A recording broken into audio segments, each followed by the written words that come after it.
शुभ सकाळ पिलामाने welcome to Education Talk YouTube channel. आज आमे तृतीय श्रेणीर भाषा महकर आमर तृतीय पाठर प्रश्न उत्तर करबा ता सहित पाठटी मध्य पढ़िबा। तृतीय पाठ ना हला कहार केते गोड़। कहार केते गोड़ हला बनर पाठशाला पाठ पढ़ा चल थाए। बाघ गुरुजी होई पाठ पढ़ाउथिले हला गोटे बनर गोटे दृश्य देछि जोठी की बन रे तम परी स्कूल गोटे खोला ହେଇଛି ହେଲା ସେଠି ପାଠ ପଢା ଚାଲିଛି। ଆଉ ମୋ ପରି ତମ ସେଇ ବଣରେ କିଏ ପାଠ ପଢଉଛି ନା ବାଘ ଗୁରୁଜୀ ପାଠ ପଢୁଛନ୍ତି।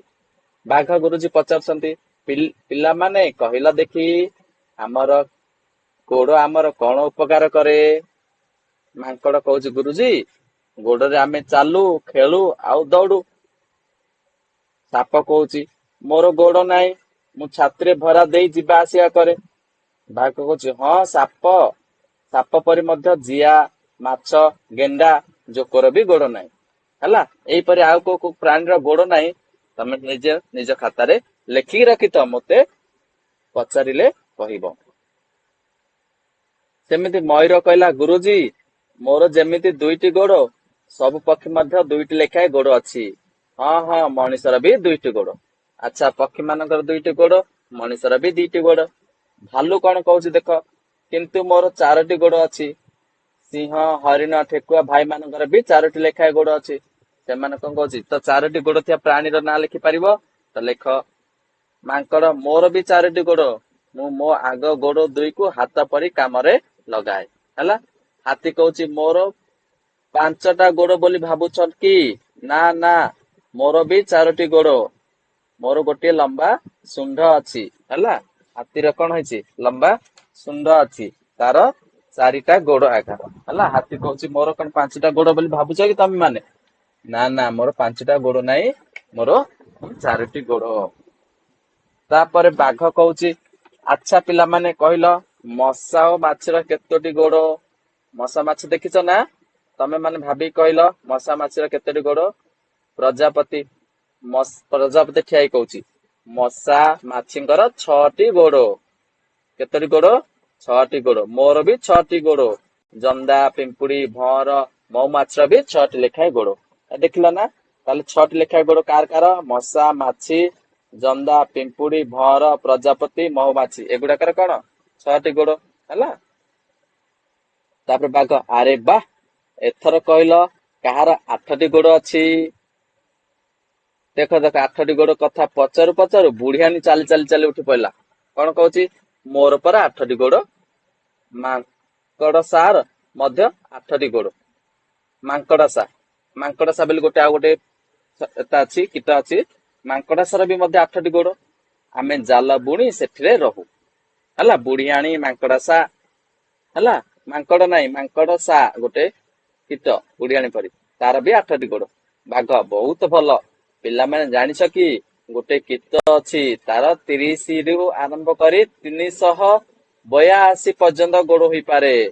ଏହି ଅଦ୍ଭୁତ କୀଟର ନାମ ହେଲା ବିଛା। ତୁମାନେ କିଏ ବିଛା ଦେଖିଛ କି? ବିଛା ଦେଖିଛ ନା ତାର 30ରୁ ଆରମ୍ଭ ହେଇକରି 322 ପର୍ଯ୍ୟନ୍ତ ଗୋଡ ଲମ୍ବି ପାରେ। ଦେଖିଛ କି ତମେ ମାନେ ପିଲା ବିଛା କାହାକୁ କହୁଛି ହଁ ହଁ ହଁ ମୁଁ ଦେଖିଛି। ସେ ପ୍ରାୟ ଅନ୍ଧାରୁଆ ଓ ଓଦା ଜାଗାରେ ରହେ ହେଲା। ଗଛର ଛାଲି ଭିତରେ ଆଉ ଓଦା ଘାସ ତଳେ ରହିଥାଏ। ବାଘ କହିଲା ଆରେ ବା ତୁମେ ତ ବହୁତ କଥା ଜାଣିଲ। ବାଘ ଗୁରୁଜୀ କହୁଛନ୍ତି ତମେ ତ ବହୁତ କଥା ଜାଣିଲ ତାହେଲେ ଆଜି ଆମେ ଅନେକ ଜୀବଜନ୍ତୁଙ୍କ ଗୋଡ ବିଷୟରେ ଜାଣିଲେ। ଆଜି ପାଇଁ ଏତିକି ଥାଉ ପିଲାମାନେ ହେଲା। ଆଉ ଧନ୍ୟବାଦ କାଲିକି ପୁଣି ଦେଖାହବ। ନା ନା ନା ନା ନା ନା ୟୁଟ୍ୟୁବ ବନ୍ଦ କରନ ପିଲାମାନେ ଏବେ ପାଠଟି ସରିଲା। ଆମେ ବର୍ତ୍ତମାନ କୋଶ୍ଚିନ୍ ଆନ୍ସର କୁ ଯିବା ନା ଚାଲନ୍ତୁ କୋଶ୍ଚିନ୍ ଆନ୍ସର କରିବା। ତମେ ବାଘ ଗୁରୁଜୀ ପାଠ ବନ୍ଦ କରିଦେଲେ ୟୁଟ୍ୟୁବ ବନ୍ଦ କରି ଯାଅନି। ତମେ ବର୍ତ୍ତମାନ କୋଶ୍ଚିନ୍ ଦେଖିବାକୁ ଆସିଛ ତ କୋଶ୍ଚିନ୍ ଆନ୍ସର ଦେଖିକି ଯାଅ ହେଲା। ଆସ କଥା ହବା।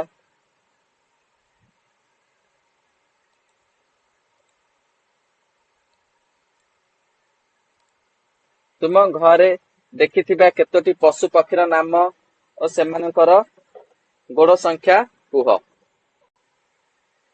देख तुम्हें देखी दिए केतोटी पशु पक्षीर नाम कुह आ से गोड़ देख मुझे लिखि दौची है टेबुल गोटे बन दौची है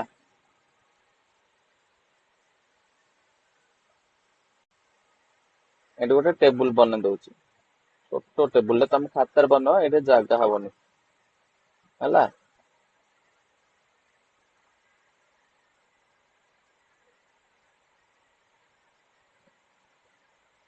ये पशु पक्षीर ना लिखी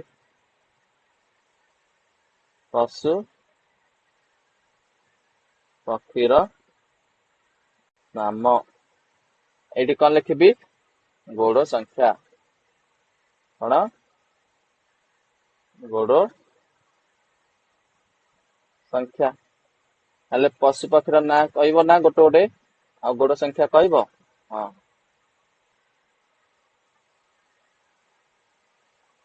ମୁଁ 5ଟି ଲେଖୁଛି ତମେ ଏଇ ପାଠରେ ମଧ୍ୟ କଣ କରିବ ଆହୁରି କେତେ ଗୁଡିଏ ଲେଖିପାରିବ ହେଲା ଦେଖ ସାପ ଆଉ ଜିଆର ମୁଁ ପେନ୍ ଚେଞ୍ଜ କରିଦଉଛି ତମ ଲେଖାଯିବ ବୋଲି ସାପ ଆଉ ଜିଆର କେତୋଟି ଗୋଡ 0 ହେଲା ପକ୍ଷୀ ମାନଙ୍କର ସବୁ ପକ୍ଷୀ ଶୁଆ ସାରି ଏ ସବୁ କେତୋଟି ଗୋଡ 2ଟି ଗୋଡ ହଁ ନା ନାଇଁ ଆଁ କାଉ ବଗ କୁକୁଡା ମୟୂର ମଣିଷ ଏ ସବୁର 2ଟି ଗୋଡ ନା ନାଇଁ ଆଉ ବାଘ ସିଂହର କେତୋଟି ଗୋଡ 4ଟି ହରିଣ ବାଘ ସିଂହ ହେଲା ମାଙ୍କଡ ହାତୀ ଭାଲୁ ଠେକୁଆ ଏସବୁର କେତୋଟି ଗୋଡ 4ଟି ଗୋଡ ତାପରେ ମଶା ମାଛି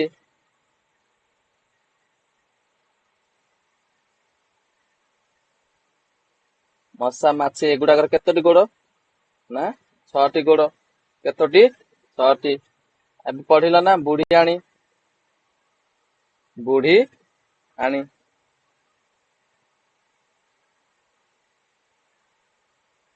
ଆଣିର କେତୋଟି ଗୋଡ ନା 8ଟି ଗୋଡ ଆଚ୍ଛା 10ଟି ଗୋଡ କୋଉରା କାହାର ଅଛି କହିବ କି ଏ ବର୍ଷା ଦିନ ତମେ ସମସ୍ତେ ସେଇଟାକୁ ଦେଖିଥିବ ବର୍ଷା ଦିନେ ଅଧିକ ପରିମାଣରେ ଦେଖିବାକୁ ମିଳେ ସେଇ ପ୍ରାଣୀଟି ତ 10ଟି ଗୋଡ କାହାର କହିଲ କମେଣ୍ଟରେ ମତେ କହିକି ଦେଖେଇଲ ହେଲା ତୁମେ ଘରେ ଦେଖିଥିବ କେତୋଟି ପଶୁ ପକ୍ଷୀର ନାମ ଗୋଡ ସଂଖ୍ୟା ହେଇଗଲା ଏଇଟା 1 ନମ୍ବର ହେଇଗଲା ପିଲାମାନେ ହେଲା 1 ନମ୍ବର ପ୍ରଶ୍ନ ଆନ୍ସର ହେଇଗଲା ଯଦି ପଶୁ ପକ୍ଷୀ ମାନ ଗୋଡ ନଥାନ୍ତା ତେବେ କଣ ଅସୁବିଧା ହୁଅନ୍ତା ପଶୁ ପକ୍ଷୀର ଯଦି ଗୋଡ ନଥାନ୍ତା ତାହେଲେ କଣ ହୋଇଥାନ୍ତା ସେମାନେ ଚାଲି ପାରନ୍ତେ ନାହିଁ ହେଲା ସେମାନେ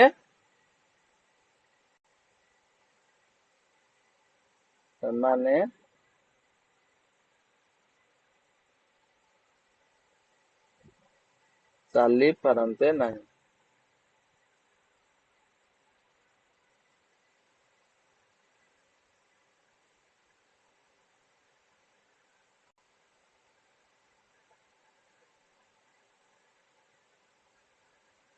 ନାଇଁ ହେଲା ସାପର ଗୋଡ ଅଛି କି ସେ କିପରି ଚାଲେ ସାପର ଗୋଡ ଅଛି କି ନାହିଁ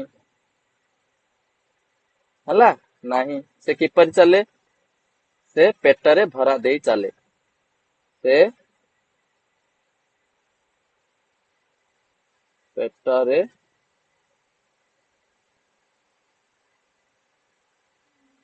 ଭରା ଦେଇ ଚାଲେ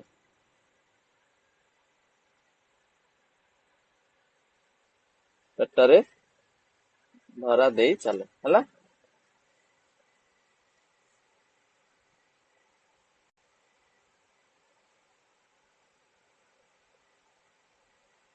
ତାପରେ ଦେଖ ତୁମ ପାଦରେ ଚପଲ ନ ପିନ୍ଧିଲେ କଣ ହେବ ତୁମ ପାଦରେ ଚପଲ ନ ପିନ୍ଧିଲେ କଣଟା ପଶିଯିବ ହେଲା କଣ କଣଟା ପଶି ଯିବ ହେଲା 10ଟା ଗୋଡ ଥିବା ଜୀବ ଦେଖିଛ କି ସେ କେଉଁଠାରେ ରହେ ଆରେ ଆରେ ଏଇଠି ପଳେଇ ଆସିଲା ହେଲା 10ଟା ଗୋଡ କାହାର ଭାବିଥିଲ କହିଲ ଦେଖି। କଙ୍କଡା। Very good. କଣ? କଙ୍କଡା। ହେଲା, କଙ୍କଡାର 10ଟା ଗୋଡ। ସେ କେଉଁଠାରେ ରହେ? ସେ ନଦୀରେ, ପୋଖରୀରେ, କୋଉଠି? ନଦୀରେ, ପୋଖରୀରେ,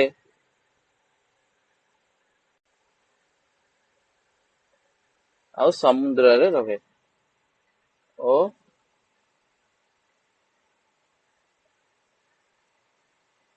ସମୁଦ୍ରରେ ରୁହେ। ହେଲା, ଲେଖିପାରିବ? ହୁଁ।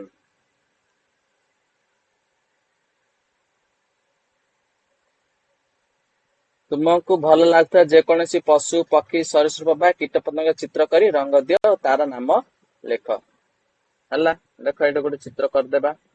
ହେଲା, ମତେ କଣ ଭଲ ଲାଗୁଛି? ମତେ ପକ୍ଷୀ ଭଲ ଲାଗୁଛି। ହେଲା, ଥିଲା ଏକ ମୁଣ୍ଡୁଳା। ହେଲା,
ହେଲା ନା? ପକ୍ଷୀର ଚିତ୍ର କରିଦେଲି। ହଁ, ପକ୍ଷୀର ଚିତ୍ର କରିଲି। ହେଲା, ମତେ ପକ୍ଷୀ ଭଲ ଲାଗେ। ଆର ନାଁ ହଉଛି କଣ? କୋଇଲି।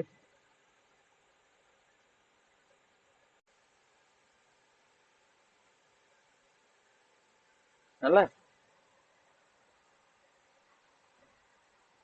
ଆସ ଭାବିବା ଓ ଲେଖିବା। ଝିଟିକାଟି ଡେଇଁ ଡେଇଁକା ଖେଳୁଥିଲା।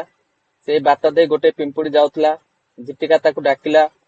ତାହେଲେ ଝିଟିକା ଆଉ ପିମ୍ପୁଡି କଣ କଥାବାର୍ତ୍ତା ହୋଇଥିବେ? ଆସ ଭାବିବା ଓ ଖାଲି ଘରେ ଲେଖିବା। ଏ ଖାଲି ଘରେ ହବନି ତ, ଛୋଟ ଛୋଟ ଦେଇଛି, ତମେ ଏଇ ସାଇଡ ରେ ବି ଲେଖିପାରିବ। ପିମ୍ପୁଡି ଦେଖା ହେଲା ପରେ କଣ କହିଥିବ? ପିମ୍ପୁଡି।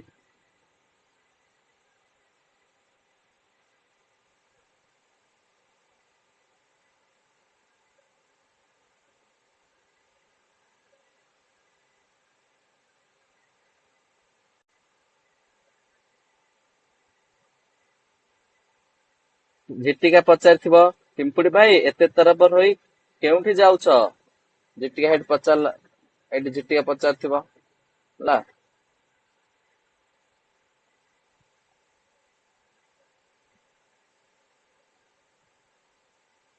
ଏଇଠୁ ଷ୍ଟାର୍ଟ କର।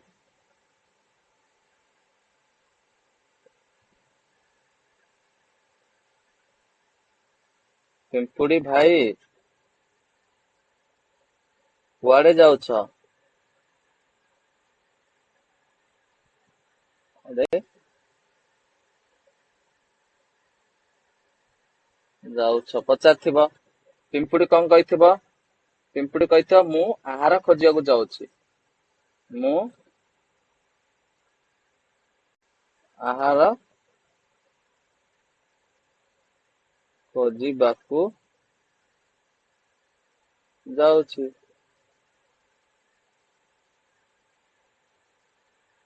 ହେଲା, ତାପରେ ଝିଟିକା ପଚାରିଥିବ, ଟିକେ ମୋ ସହ ଖେଳ। ଏ କଣ କହିଲା? ଟିକେ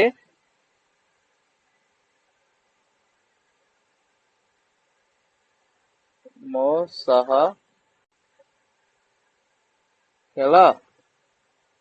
ଖେଳିବା ପାଇଁ ବୋଲି କହିଲା। ଖେଳ ନା? ହେଲା। ତ ପିମ୍ପୁଡି କଣ କହିଥିବ?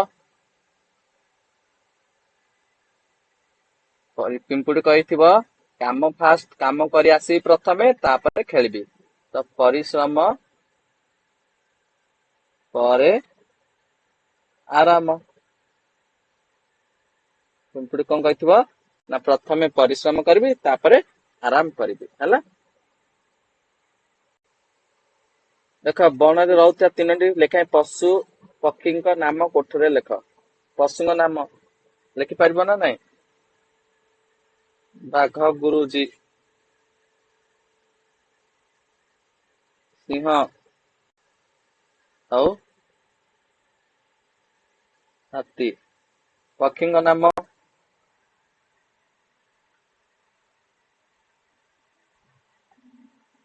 ମୟୂର,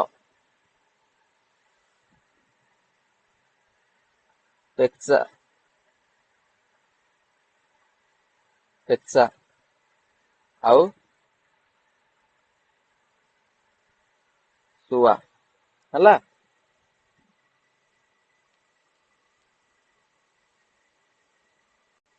ଗୋଡ଼ ସଂଖ୍ୟା ଅନୁସାରେ ସାରଣୀ ପୂରଣ କର। ଗୋଡ଼ ନଥିବା ପ୍ରାଣୀ।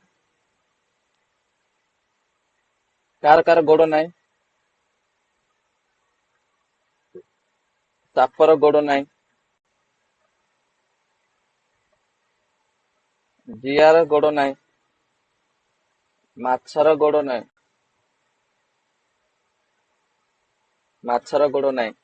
ଆଉ ଜୋକର ଗୋଡ଼ ନାହିଁ। 2ଟି ଗୋଡ଼ ଥିବା ପ୍ରାଣୀ।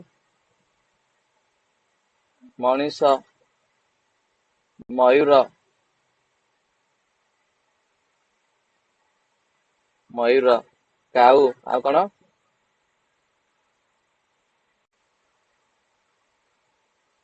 କାଉ ଆଉ କଣ? କୁକୁଡ଼ା।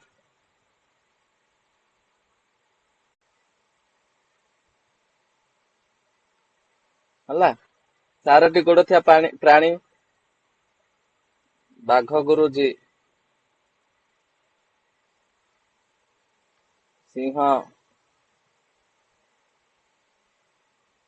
ହାତୀ ଆଉ ହରିଣ ହେଲା।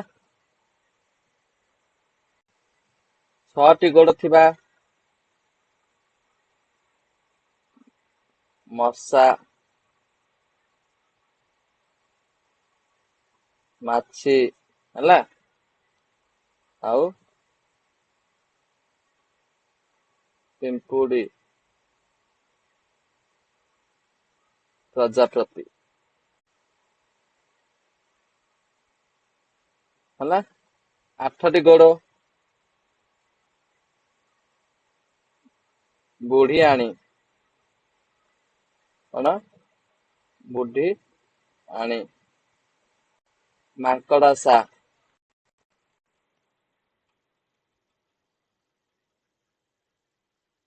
ଅଙ୍କଡସା ଆଉ ନାହିଁ ହେଲା।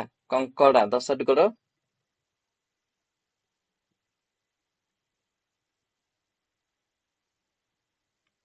ତମେ ଯୋଉଗୁଡାକ ଦେଖିଛ 10ଟି ଗୋଡ଼ ପ୍ରାଣୀ ଆହୁରି ଅଛନ୍ତି, ବଟ ତମେ ଦେଖିଛ ଅକ୍ଟୋପସ ହେଲା। କହିଲେ ବି ହବ 8ଟି, ବଟ ତମେ ଯେତିକି ଦେଖିଛ ସେତିକି ପିଲାମାନେ ଲେଖ ହେଲା।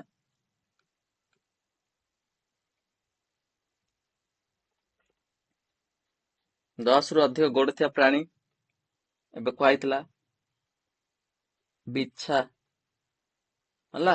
ବହିରେ ଦେଇଛି ବିଛା ନା ବିଛା। 30ରୁ 382ଟି ଗୋଡ଼ ଲେଖିଦେଲ।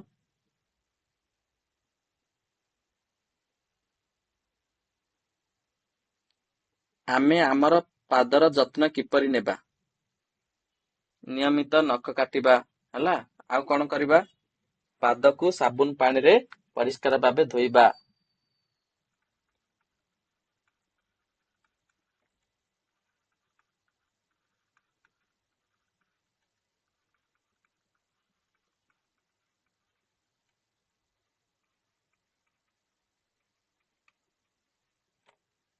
ମିତ ଧୋଇବା।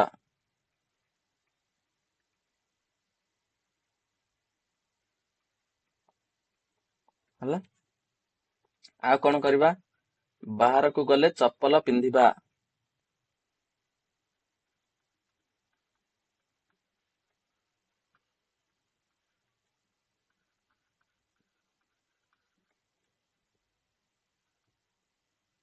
ବାହାରକୁ ଗଲେ ଚପଲ ପିନ୍ଧିବା।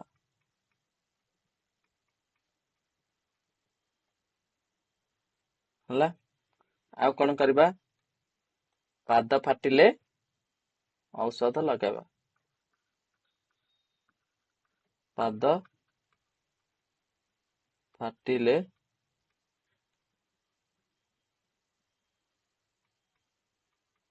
ଔଷଧ ଲଗାଇବା।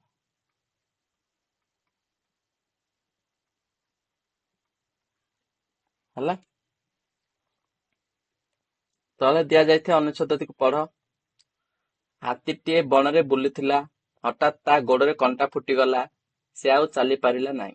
ଏତିକି ବେଳେ ମୂଷାଟି ସେଠାରେ ପହଞ୍ଚିଥିଲା। ହାତୀ ଗୋଡରୁ କଣ୍ଟାଟିକୁ କାଢିଦେଲା। ହାତୀ ଖୁସି ହୋଇ ମୂଷାକୁ ପିଠିରେ ବସାଇ ବୁଲାଇଲା। ହେଲା। ପଠନ ପାଇଁ ଦେଇଛି ଅନୁଚ୍ଛେଦଟି। ନିମ୍ନରେ ଦିଆଯାଇଥିବା ପଶୁପକ୍ଷୀଙ୍କ ନାମକୁ ସେମାନଙ୍କର ସ୍ୱର ସହିତ ଗାର ଟାଣି ଯୋଡ଼।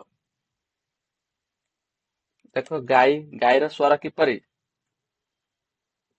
ହମ୍ବା ହମ୍ବା ହମ୍ମା। ଏଠି ଛେଳିର ସ୍ୱର କିପରି?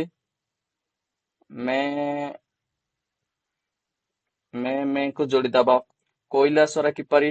କୁହୁ କୁହୁ। ତ କୁହୁ କୁହୁ କୋଉଠି ଅଛି? ସେଇ କୁହୁ କୁହୁ ପାଖରେ ଯୋଡିଦବ। କାଉର ସ୍ୱର କିପରି? କା କା। ତ କା କା କୁ ଯୋଡିଦବ। କୁକୁଡାର ସ୍ୱର କିପରି? କୁକୁଡୁ କୁ। କୁକୁଡୁ କୁ ତ କୁକୁଡୁ କୁ କୁ ଯୋଡି ଦବ। ହେଲା। ଲେଖିଦେଲ ନା 6 ନମ୍ବର। ଆଗକୁ ଚାଲ। ଭାଷାର କଥା। ସାରଣୀରୁ ଅକ୍ଷର ନେଇ ଶବ୍ଦ ଗଢ। ଶବ୍ଦ ଗଢିବାକୁ କହିଛି। ଏଠି ଦେଖ କଣ କଣ ଶବ୍ଦ ଗଢି ପାରିବ ତମେ। ଦେଖ ଆ ତ ଆତ ଆତ।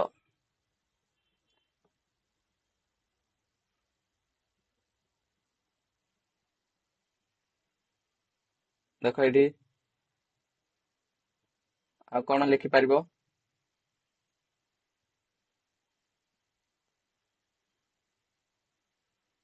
ନୌକା। ନୌକା ଲେଖିପାରିବ ନା? ନୌକା। ହେଲା। ଆତ ଆତ ତ ହେଲା। କାତ କାତ ଯୋଉ ଆଉଲା ମରା ହଉଛି। କାତ ଲେଖିପାରିବ। ହେଲା। କାଠ ଲେଖିପାରିବ। କା କାଙ୍କ ଲେଖିପାରିବ। କାଙ୍କ କାଙ୍କଡ ଡ ଅଛି? ନାଇଁ। କାମ ଲେଖିପାରିବ। ହେଲା। ତାପରେ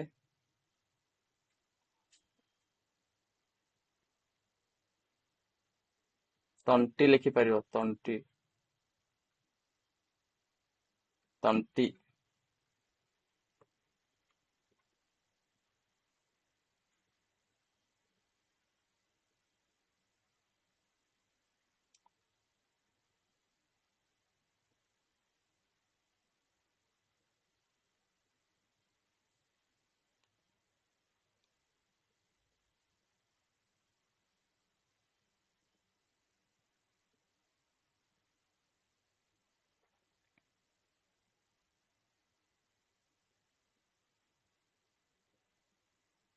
ଦୈତ ଲେଖିପାରିବ। ଦୈତ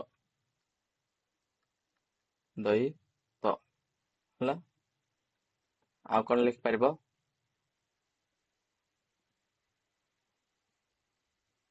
କାଳ କାଳ ଲେଖିପାରିବ।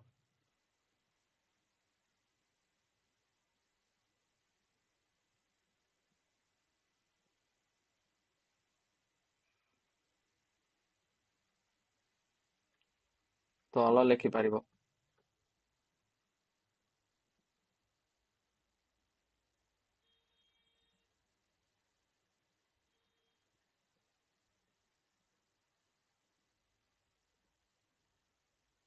କଳ ଲେଖିବାର କଳ କଳ ନିଜ ଆଉ କଣ ଲେଖିପାରିବ? ମଳ ଲେଖିପାରିବ ମଳ ମଳ ମଝି ଲେଖିପାରିବ ମଝି ମଝି ହେଲା। ଏଇପରି ଭାବେ ତମେ ଲେଖିପାରିବ। ନେକ୍ସଟ ଦେଖ, ଦୁଇ କୋଠରୀରୁ ମେଳ ଖାଉଥିବା ଶବ୍ଦକୁ ନେଇ ବାକ୍ୟ ଗଠନ କର। ଯେପରି ଗଛ ଡାଳରେ କାଉଟିଏ ରାବୁଛି। ହେଲା ଦେଖ, ଗଛ ଡାଳରେ, ଏଇଟା ତ ଗଛ ଡାଳ, ଏଠି କାଉ ରାବୁଛି ହେଇଗଲା। ସେମିତି ଲେଖିବା। ସେମିତି ମାଟି ଭିତରେ ଜିଆ ବୁଲୁଛି। ସେପଟୁ ମାଟି ଭିତରେ ଲେଖିଲେ ଏପଟୁ ଜିଆ ବୁଲୁଛି। ହେଲା, ଆଉ କଣ ନେଇପାରିବା? ଏଠି କୁକୁର, ଏଠି ଘର, କୁକୁର ଘର ଜଗୁଛି। କୁକୁର ଘର ଜଗୁଛି।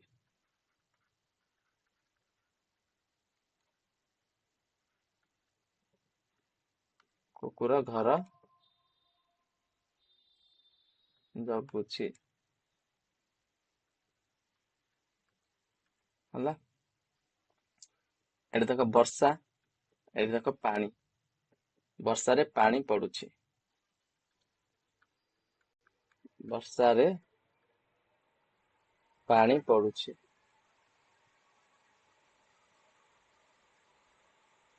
ପଡୁଛି। ହେଲା, ଆଉ କଣ?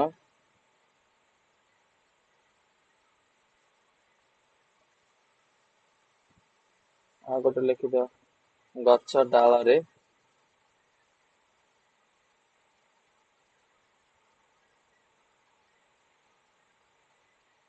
କାଉ ବସିଛି। ହେଲା, ଏଇପରି ଭାବେ ତମେ ମାନେ କଣ କରିବ? ଲେଖିପାରିବ ନା ନାଇଁ? ହଁ। 3 ନମ୍ବର ଦେଖ, ତଳେ ଦିଆଯାଇଥିବା ଉତ୍ତରକୁ ପାଇବା ପାଇଁ ପ୍ରଶ୍ନ ତିଆରି କର। ଜିଆ ଖାଦ୍ୟ ଖୋଜିବାକୁ ବାହାରିଲା। ପ୍ରଶ୍ନ କଣ ହବ?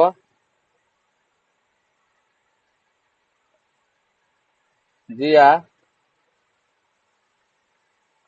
କଣ କରିବାକୁ ବାହାରିଲା?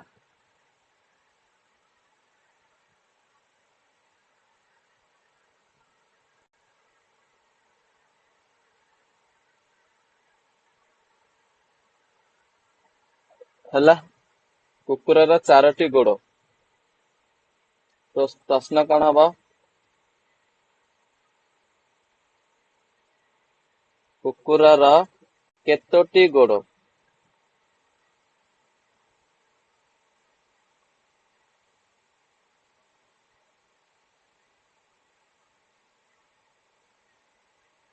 ହେଲା, ପ୍ରଶ୍ନ ହେଇଗଲା। ପିମ୍ପୁଡି ସାଙ୍ଗ ବିଛା ଥିଲା। ପିମ୍ପୁଡିର ସାଙ୍ଗ ବିଛା ଥିଲା। ପିମ୍ପୁଡିର ସାଙ୍ଗ କିଏ ଥିଲା? ହେଲା, ଏଇପରି ଭାବେ ତମେ ପ୍ରଶ୍ନ ତିଆର କରିପାରିବ। ତା ଦେଖ, ଶ୍ରୁତ ଲେଖନ। ଶିକ୍ଷକ 10ଟି ଶବ୍ଦ ଡାକିବେ। ମୁଁ ଡାକୁଛି, ଲେଖ ପିଲାମାନେ। ହେଲା, ଗୋଡ଼, ପାଠର ନାଁ ତ ସେଥିପାଇଁ ଡାକିଦେଲି। ସାପ, ମୟୂର, ମୟୂର। ହାତୀ। ହାତୀ। ପିମ୍ପୁଡି।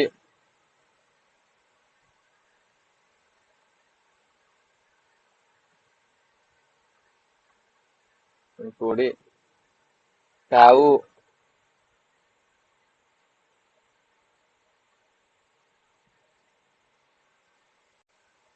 ବିଛା।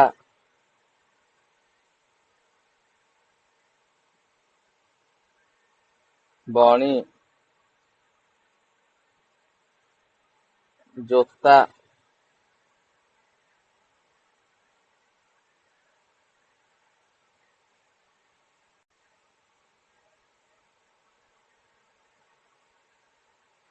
ବାଘ।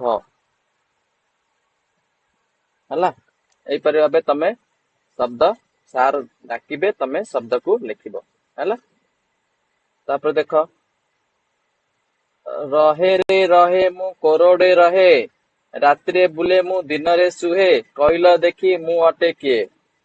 ହେଲା, କୋରଡରେ କିଏ ରହୁଛି, ରାତିରେ କିଏ ବୁଲୁଛି, ନା ଆମର ଚେପା ଭାଇ ହେଲା, ପେଚା ଭାଇ। ପେଚା ଭାଇ ହେଲା।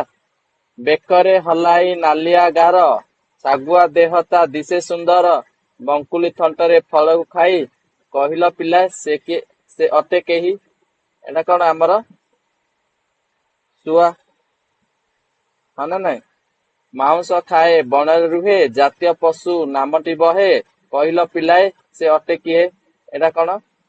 ବାଘ। ବାଘ ଗୁରୁଜୀ ହେଲା।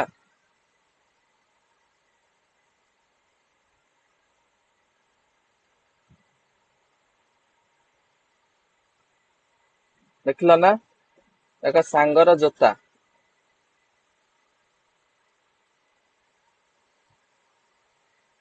ବେଙ୍ଗଟିଏ ଦୋକାନରେ ବସି ଜୋତା ତିଆରି କରୁଥିଲା ହେଲା।